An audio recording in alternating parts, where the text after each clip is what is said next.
Shedeur Sanders has just suffered a downfall that defies belief, and what's been exposed has left NFL observers across the country stunned.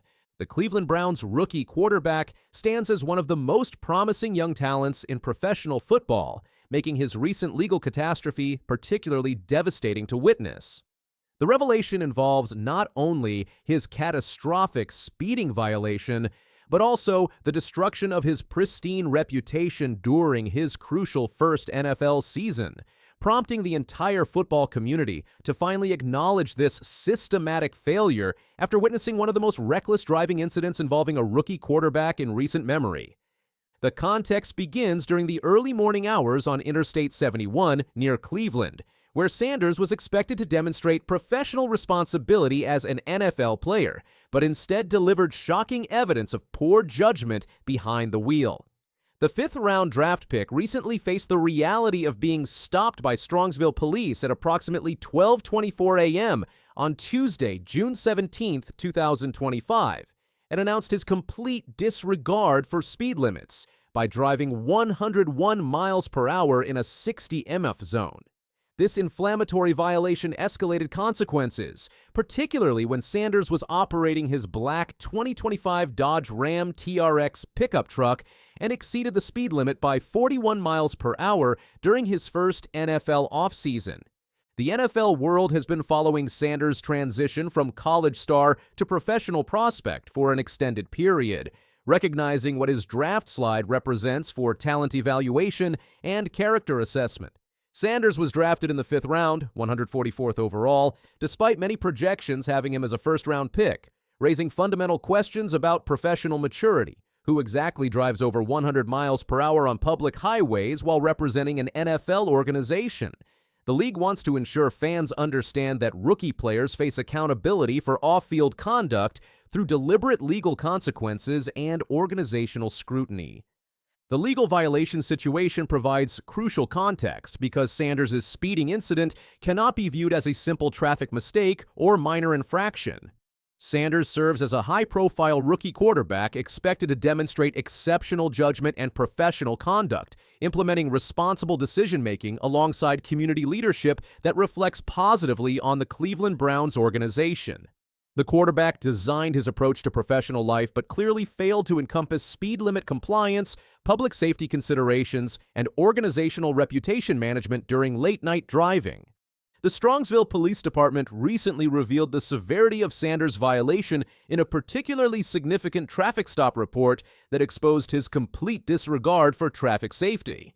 Sanders was pulled over while driving northbound on Interstate 71 near the Ohio Turnpike Bridge, operating his vehicle at 101 miles per hour in a 60 mph zone. The body cam footage captured Sanders' reaction and the officer's response regarding his high-performance vehicle capabilities. This comprehensive legal documentation exposes Sanders' systematic poor judgment, exceeding speed limits by dangerous margins, operating high-performance vehicles irresponsibly, and demonstrate complete disregard for public safety to justify legal citation, ultimately forcing the Browns organization to address their rookie's off-field conduct during his crucial first professional season. But wait, there is more.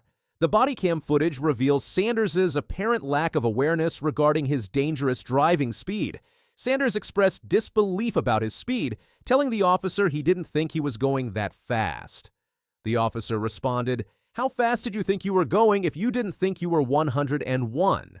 Because I know this truck, supercharged, will do it." This exchange demonstrates either intentional recklessness or dangerous inattention while operating a high-performance vehicle. The legal consequences create immediate pressure for Sanders' professional reputation and organizational standing. Sanders faces a $250 fine for a 4th-degree misdemeanor and can contest the citation in Strongsville Mayor's Court on July 3, 2025.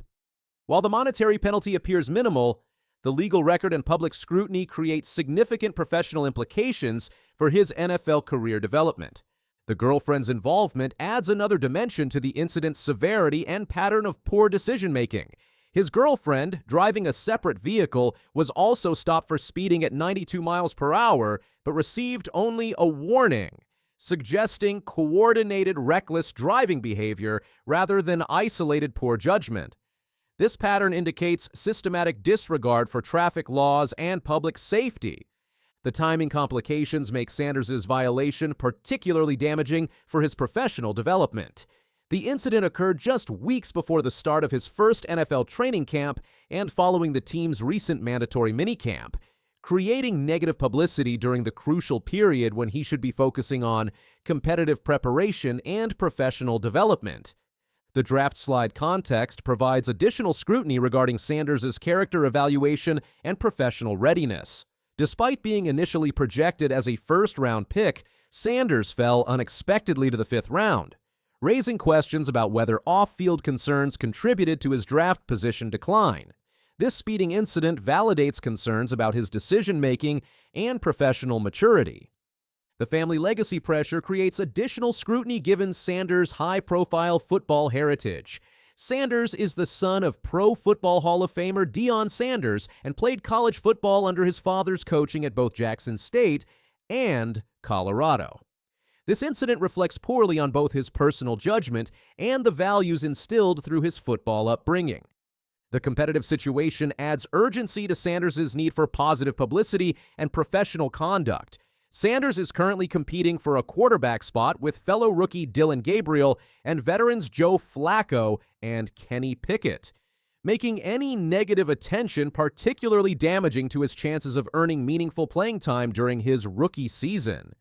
The organizational response remains notably restrained but telling. The Browns organization has declined to comment on the incident when contacted by media outlets, suggesting internal discussions about appropriate disciplinary measures and the impact on Sanders' roster status and competitive opportunities.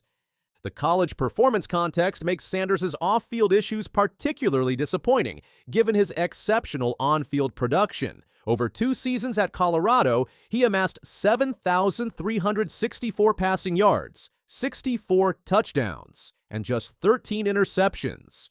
In his final season, he threw for 4,134 yards and 37 touchdowns, earning Big 12 Offensive Player of the Year honors and the Johnny Unitas Golden Arm Award. The teammate support provides contrast to Sanders' poor decision-making and demonstrates the professional expectations he's failing to meet. Star defensive end Myles Garrett spoke highly of the rookie during minicamp, noting that everyone was surprised. Sanders fell to the 5th round and praising his great attitude and hardworking approach to team activities. The professional responsibility expectations create additional criticism for Sanders' reckless driving behavior. He's come to camp and OTAs with a great attitude. He's a hardworking guy. He has a good head on his shoulders. He's always positive, always optimistic, always puts a smile on his face, Garrett explained, creating stark contrast with Sanders' dangerous off-field decision-making. The public safety implications extend beyond personal consequences to community responsibility and professional athlete expectations. Driving 101 miles per hour on public highways creates significant risk for other drivers and demonstrates complete disregard for public safety that contradicts the leadership role expected of NFL players. The reputation management challenge facing Sanders requires an immediate and comprehensive response to prevent further damage to his professional standing. The combination of draft slide questions, rookie competition pressure, and now legal violations creates mounting scrutiny that could affect his NFL career trajectory. The learning opportunity potential exists for Sanders to demonstrate maturity and accountability through his response to this incident. Professional athletes often face public scrutiny for off-field mistakes, and Sanders' ability to acknowledge the violation and demonstrate improved judgment will significantly impact his long-term career prospects. The organizational trust implications create potential complications for Sanders' relationship with Browns coaching staff and management. Teams invest significant resources in rookie development, and off-field legal issues undermine confidence in player judgment and professional readiness. The timing pressure intensifies as training camp approaches in late July, requiring Sanders to address the legal matter while maintaining focus on competitive preparation and professional development.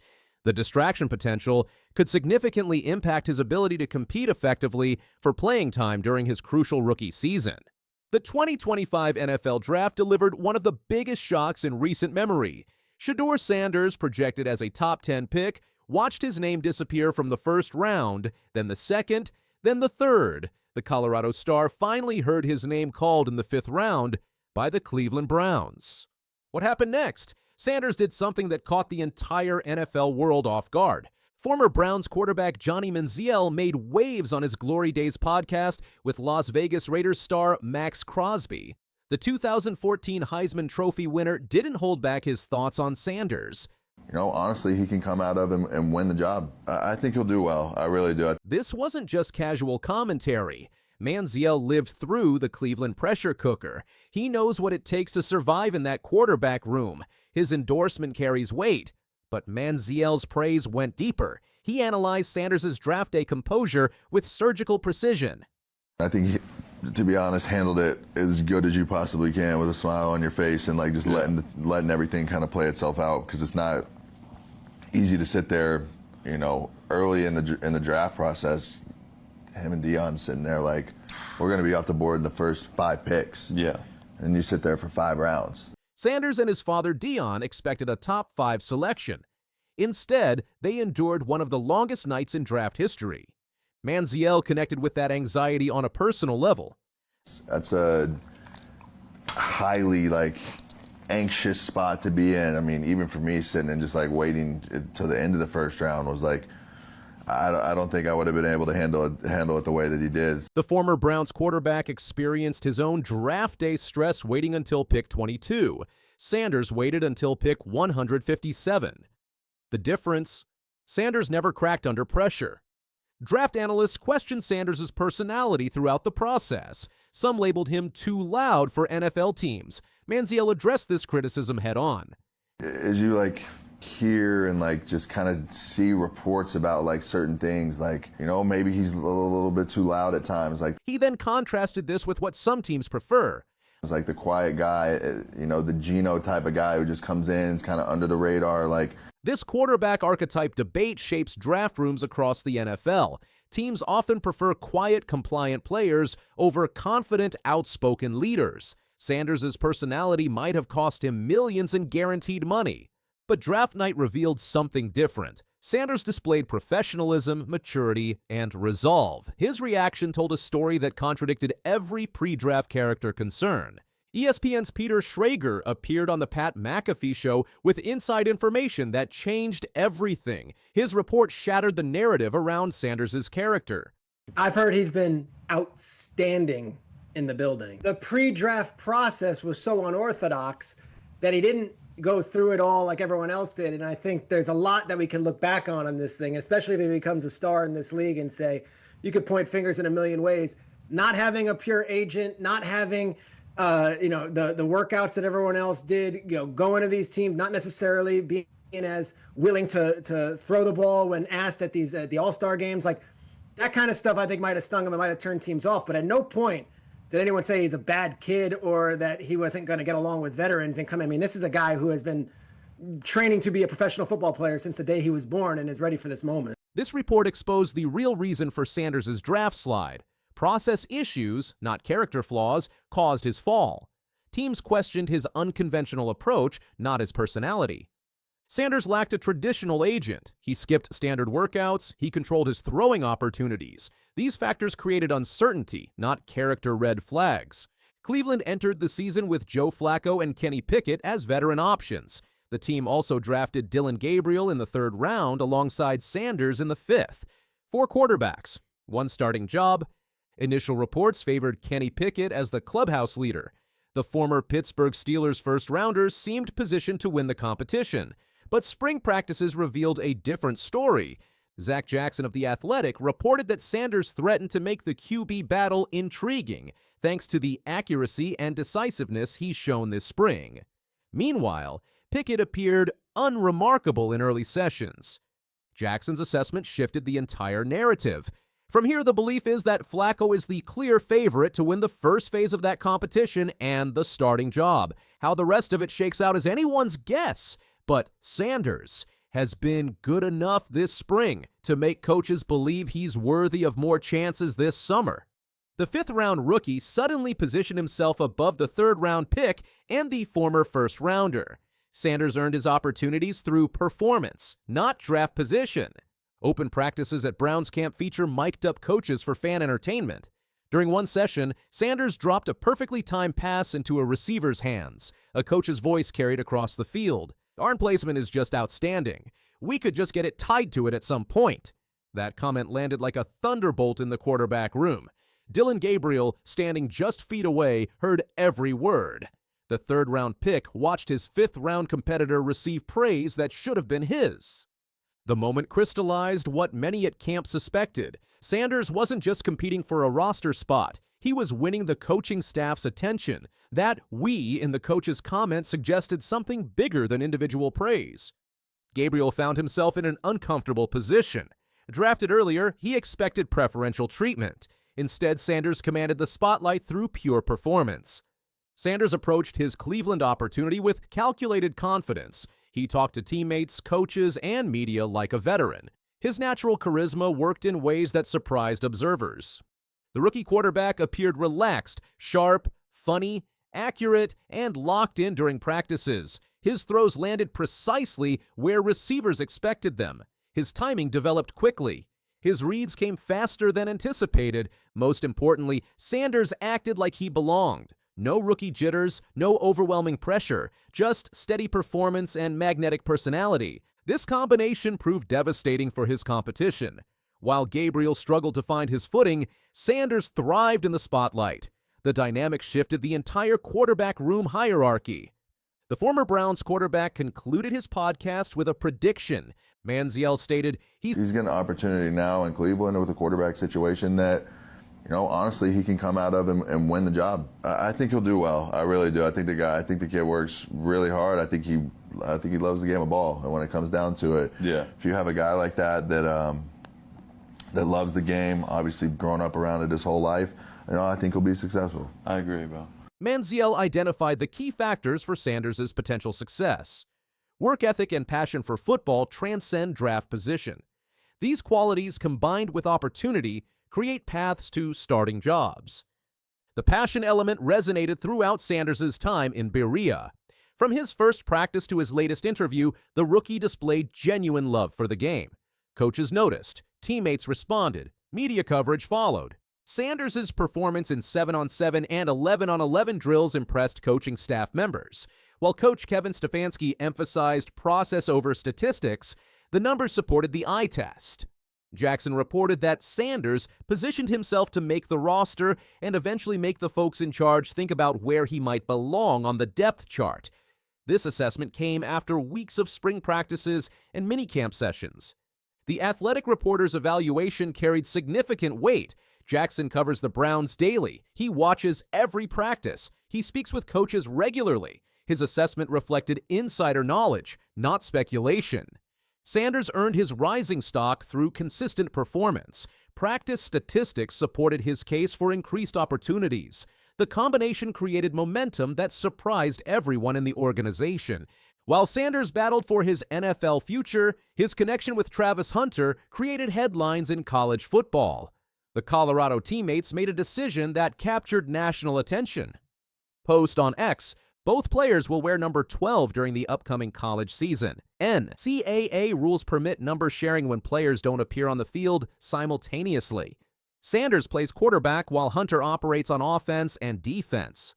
We have some breaking news rippling throughout the land of the NFL. What we've been anticipating for what feels like months now is finally going to happen. According to the NFL Network insiders, Aaron Rodgers is finally heading to Pittsburgh. Aaron Rodgers has officially signed with the Pittsburgh Steelers, and the NFL landscape just shifted dramatically. This isn't just another quarterback signing. This is a seismic move that reverberates through every corner of professional football. The four-time MVP inked a one-year deal worth nearly $14 million with the Steel City franchise. But here's where it gets interesting. Rodgers revealed the decision had nothing to do with money or ego.